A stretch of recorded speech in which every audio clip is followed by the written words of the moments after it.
Дененің қышуы қандай аурудың белгісі екенін білесіз бе? Мұны білу өте маңызды. Адам денесі жайдан жай қышымайды. Оның белгілі бір себептері бар.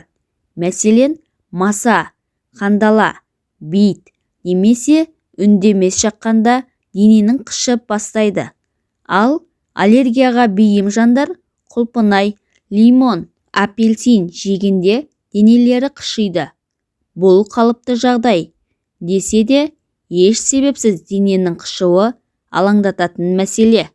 Егер сіздің денеңіз қышып қоймаса, бір күн бұрын не ішіп жегеніңізді, қандай әтір, крем, сабын қолданғаныңызды зерделеңіз. Мүмкін бейтаныс нәрседен жағдай ушыққан болар. Ал егер аллергия беретін тағамдарды шектеп, тері күтіміне дұрыс көңіл бөлмесеңіз де, денеңіздің қышығаны қоймаса.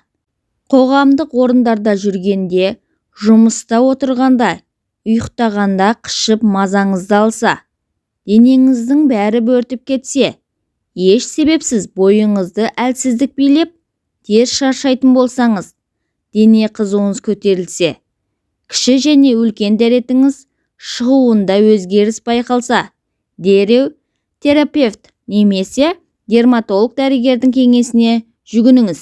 Дәрігер сізді жан-жақты тексеріп, қан, несеп талдауларын жасатады.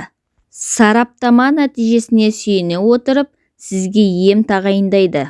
Дененің еш себепсіз қышуы мына аурулардың себебінен болады. Біріншісі, дәрі ішкеннен. Егер сіз қандай да бір дертті емдеу үшін дәрі ішіп жүрген болсаңыз, ағзаға кері әсер беруі мүмкін.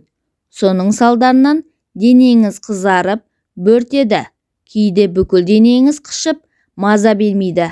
Көбінесе гипертонияға, құяң ауруды басатын, холестерин деңгейін реттейтін және жүрек соғысын қалпына түсіретін дәріні мөлшерінен артық ішкен жағдайда дене қышиды. Екінші себебі жүктілік. Зерттеушілер әрбір 10 жүкті әйелдің 2-ден 1 дене қышуы болады дейді. Себебі жүкті кезде болатын токсикоз қышымас секілді беріледі екен. Болашақ анада жүрек айну, лоқсу, құсу болмағанымен дене қышып мазасын алады. Үшінші себебі жүйкенің бұзылысы. Тері ісінбей, бөртпей, тек бір нәрсе жүргендей жыбырлап қышитын болса, сізге жүйкеңізді тексерту керек. Жүйке шаршап, сыр бере бастағанда денеде өзгерістер болады. Дененің еш себепсіз қышуы теміреткі, склероз, инсульт, ми мен жұлын ісіктері аурулардың басты белгілері болуы мүмкін. Төртінші себебі психикалық бұзылыстар. Егер теріңіздің ішінде бір нәрсе жүргендей сезілсе, онда жүйкеңізді емдетіңіз. Бұл жағдайда көбінесе депрессия алаңда, бойыңызды үрейлегенде, ашушаңдық бой алдырғанда, денеңіздің бір нәрсе жыбырлағандай қышып мазалайды. Бесінші себебі қант диабеті. Бұл ауруда денеге қышымсып белгі береді. Денеңіз еш себепсіз қышып бастады ма, дереу қаныңыздағы қанттың деңгейін анықтаңыз.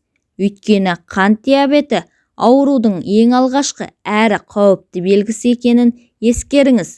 Алтыншы себебі бауыр ауруы. Бауыр ауыра бастағанда дене қышиды. Әсіресе гепатит, циррозға шалдыққанда дене өз-өзінен қышып, жағдайыңызды нашарлатады. Оған өт қышқылы мен билирубиннің шамадан артық көбеюі себеп болады. Салдарынан тері қыши бастайды. Жетінші себебі бүйрек ауруы. Егер бүйрек дұрыс жұмыс істемесе, эпидермисте азотты қосылыстар түзіледі. Ол терімен сыртқа шығады. Егер терлемесе, денеде қалып қояды да, дене қыши бастайды. Сондықтан да бауыр мен бүйректі емдейтін кезде толық әрі сапалы ем алу керектігін ұмытпаңыз. Сегізінші себебі қалқанша без ауруы. Қалқанша бездің жұмысы өзгерсе, зат алмасудың жұмысын нашарлатады. Ал зат алмасу нашарлады дегенше бүкіл ағзаның жұмысы баяулайды. Бұл кезде тері құрғап, дене қыши бастайды. 9-шы себебі темір тапшылығы. Ағзада темір азайған кезде дене қажетті мөлшерде эритроциттер мен оттегі тасымалдайтын маңызды гемоглобин ақуызын шығара алмайды. Нәтижесінде анемия пайда болады. Қаны аз адамның терісі бозарып, қыши бастайды. 10-шы себебі қатерлі ісік.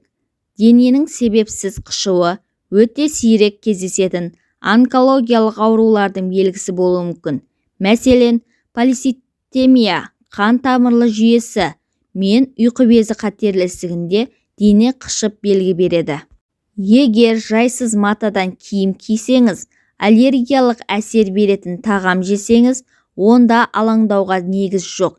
Дәрігермен кеңесе отырып ем жүргізесіз. Ал егерде еш себепсіз дене қышитын болса, қауіпті аурудың белгісі екенін білдіңіз. Ендеше қандай да бір жайсыздықты сезсеңіз, тез арада терапевт дәрігерге қаралыңыз. Достар, менің пайдалы видеом сіздерге ұнаған болса, менің арнама жазылып, лайк басып, өз ойларыңызды жаза кетіңіздер. Достарыңызға жіберуді ұмытпаңыздар. Сіздермен бірге болған пайдалы кеңестер бір арнасы.